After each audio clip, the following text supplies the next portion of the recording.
अस्सलाम वालेकुम स्टूडेंट्स। आज हम पढ़ेंगे होलोजोइक न्यूट्रिशन। होलोजोइक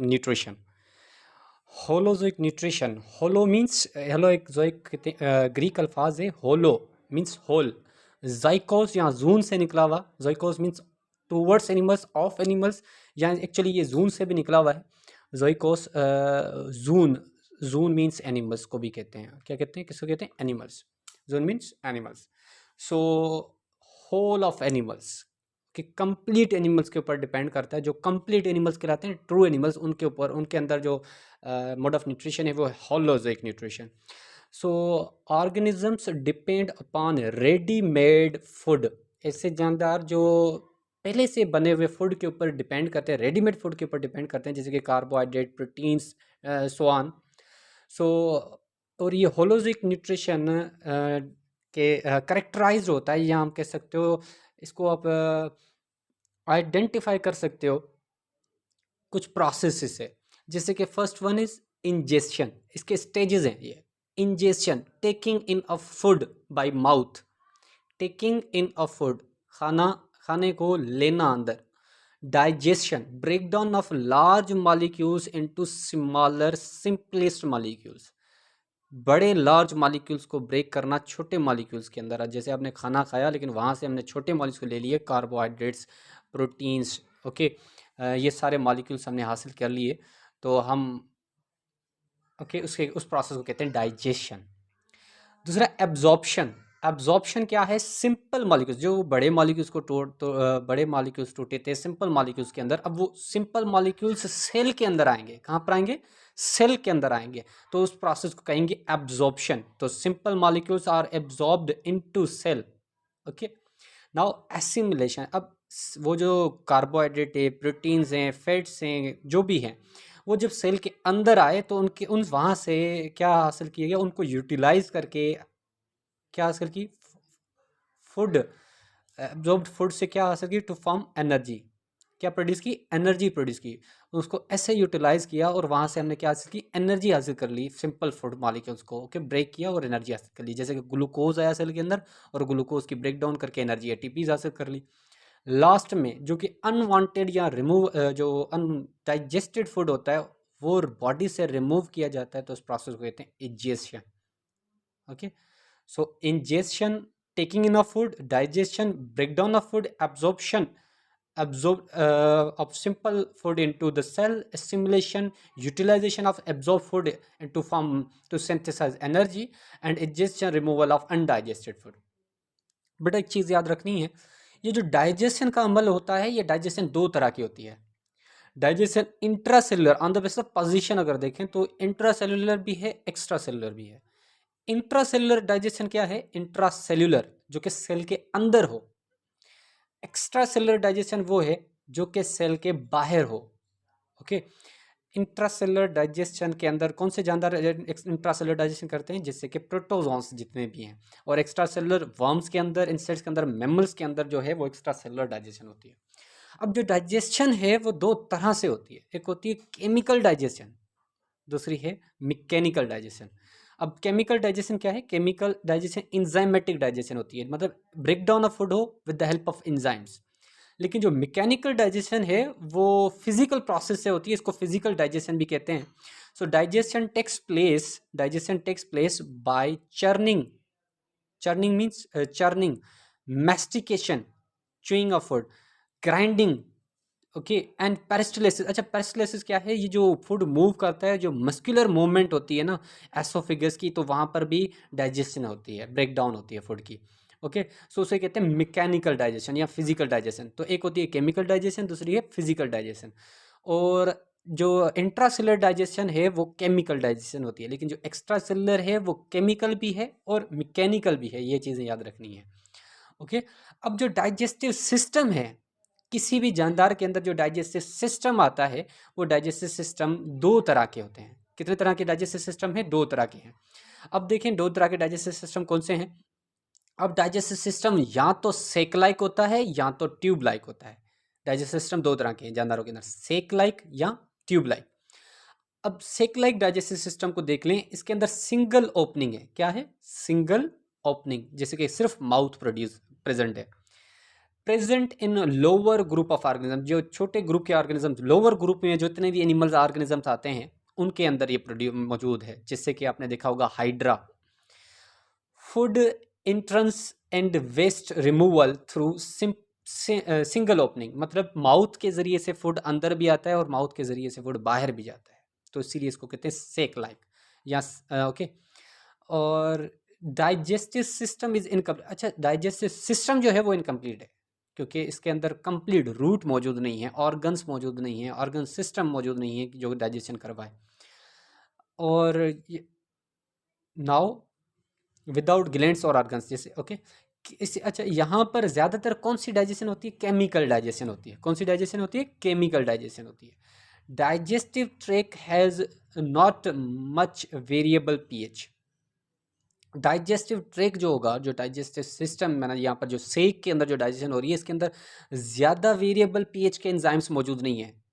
ओके, जो वेरिएबल पीएच के ऊपर काम करें, मतलब फ्लैक्चुएटेड एंजाइम, वेरिएबल पीएच मतलब ज़्यादा से ज़्यादा वेरिएबल पीएच के ऊपर जो एंजाइम्स काम करते हैं, डिफरेंट तरह के फूड आते हैं और हर तरह के फूड को डाइजेस्ट कर लेते हैं, तो ऐसे एंजाइम्स नहीं मौजूद होते, इसीलिए ये इनकम्प्लीट डाइजेशन है।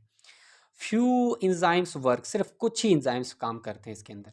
Digestive tract has no peristalsis, digestive system के अंदर कोई पेरिस्टलिसिस मूवमेंट नहीं होती, मैकेनिकल डाइजेशन नहीं होती। और जो ट्यूब लाइक है, ट्यूब लाइक डाइजेस्टिव सिस्टम है, देखें अगर आप हाइड्रा को देखें, हाइड्रा का जो माउथ है, हाइड्रा का जो माउथ है, ये हाइड्रा है। अब हाइड्रा सपोज मैंने यहाँ पर ऐसे ही बनाया, ये टेंटिकल्स मौजूद होते हैं हाइड्रा के अंदर, ये माउथ है, माउथ के ज़रिए से फूड आया और इसी यहाँ से फूड बाहर भी गया, तो ये है सेक लाइक डाइजेशन, डाइजेस्टिव सिस्टम। और जो ट्यूब लाइक है वो माउथ से आएगा, सपोज करें ये माउथ है और ये एनस है, तो माउथ से एंटर हुआ और एनस से एक्सपेल आउट हुआ, तो इसे हम कहेंगे ट्यूब लाइक डाइजेशन। क्या कहेंगे? Tube like. So there is two openings, mouth and anus, present in advanced group of organisms. वो प्रिमिटिव के अंदर है, ये एडवांस, जो कि एडवांस टाइप ऑफ ऑर्गेनिजम्स हैं उनके अंदर मौजूद होगा।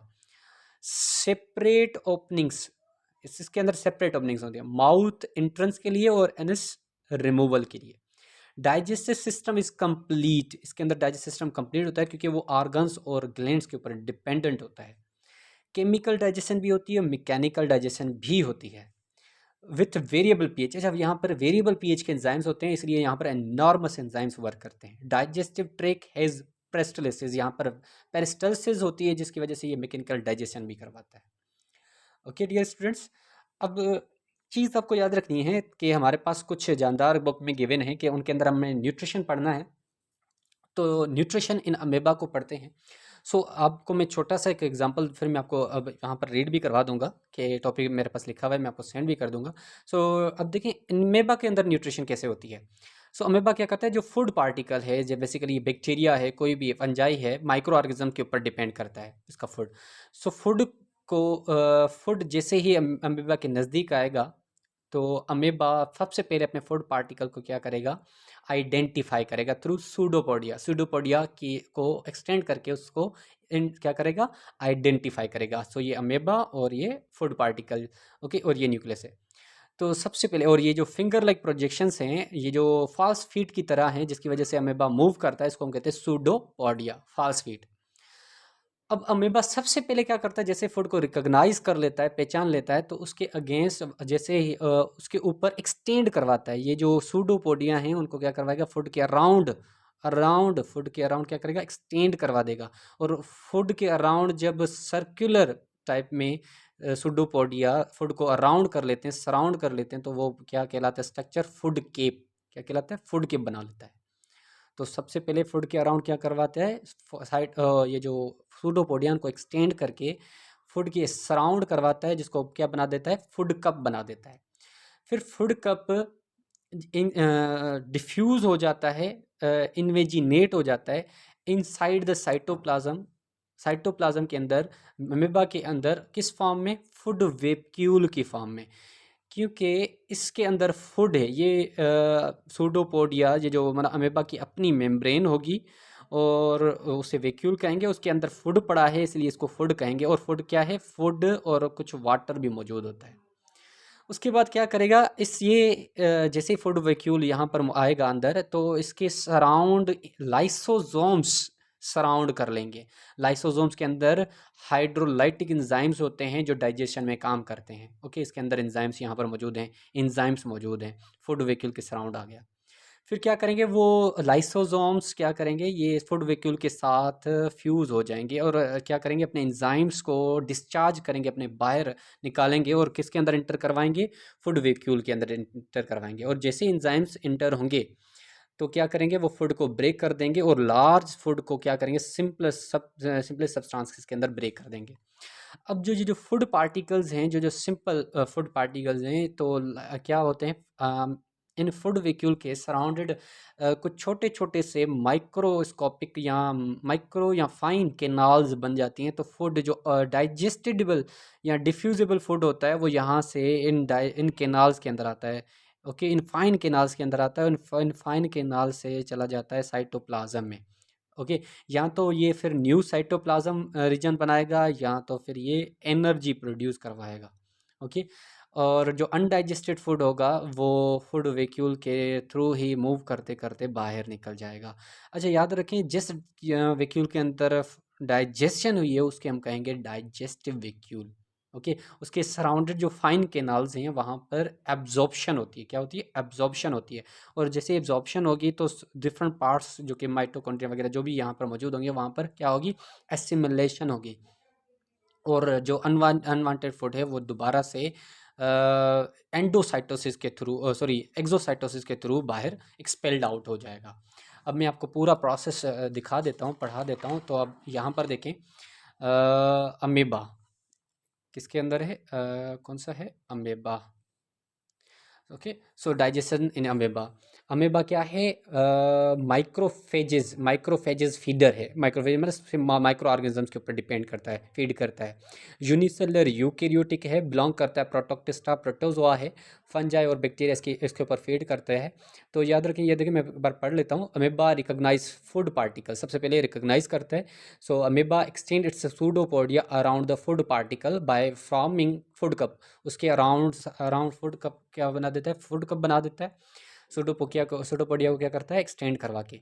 Food is इनगल्फ्ड bye turning food cup into food vacuole. Food engulf होता है, अंदर दाखिल होता है फूड कप को कन्वर्ट करके फूड वैक्यूल के अंदर। एंड फूड वैक्यूल के अंदर क्या मौजूद है, वाटर और फूड मौजूद होता है। लाइसोसोम्स फूड वैक्यूल को सराउंड करते हैं, fuse with the membrane to enter its enzymes into food vacuole. और फूड वैक्यूल के अंदर एंजाइम्स को डिस्चार्ज करवाते हैं। और वेरिएबल पीएच के यहाँ पर कितनी है, 5.6 टू 7.3 की जो रेंज के एंजाइम्स होते हैं इनको डिस्चार्ज अंदर कर फूड पार्टिकल्स, मतलब जो फूड होगा वो जैसे ही वाटर को सबसे पहले फूड वैक्यूल से वाटर डिफ्यूज़ हो जाएगा सेल साइटोप्लाज्म के अंदर, जो बाकी जो फूड बचेगा वो क्या होगा, एसिडिक और अल्कलाइन इन नेचर होगा। मतलब 5.6 टू उसकी 7.3 तक रेंज होगी पीएच की। इस रेंज के ऊपर एंजाइम्स काम करेंगे। Digestion takes place inside the cell, इसीलिए इसको इंट्रासेलुलर डाइजेशन कहते हैं। एक ही सेल है ना, unicellular.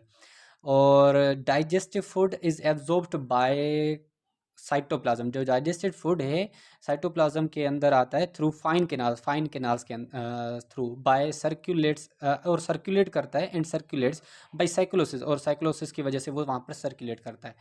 Other food is assimilated into new cytoplasm. जो फूड है वो एसिमुलेट होगा नए साइटोप्लाज्म में, या ऑक्सीडाइज और टू लिबरेट एनर्जी, या लिबरेट करेगा एनर्जी। और जो अनडाइजेस्टेड फूड है वो जेस्ट होगा एक्सोसाइटोसिस के थ्रू। ओके डियर स्टूडेंट्स, तो आज हमने न्यूट्रिशन इन अमेबा भी डिस्कस कर लिया। ओके डियर, अल्लाह हाफिज़।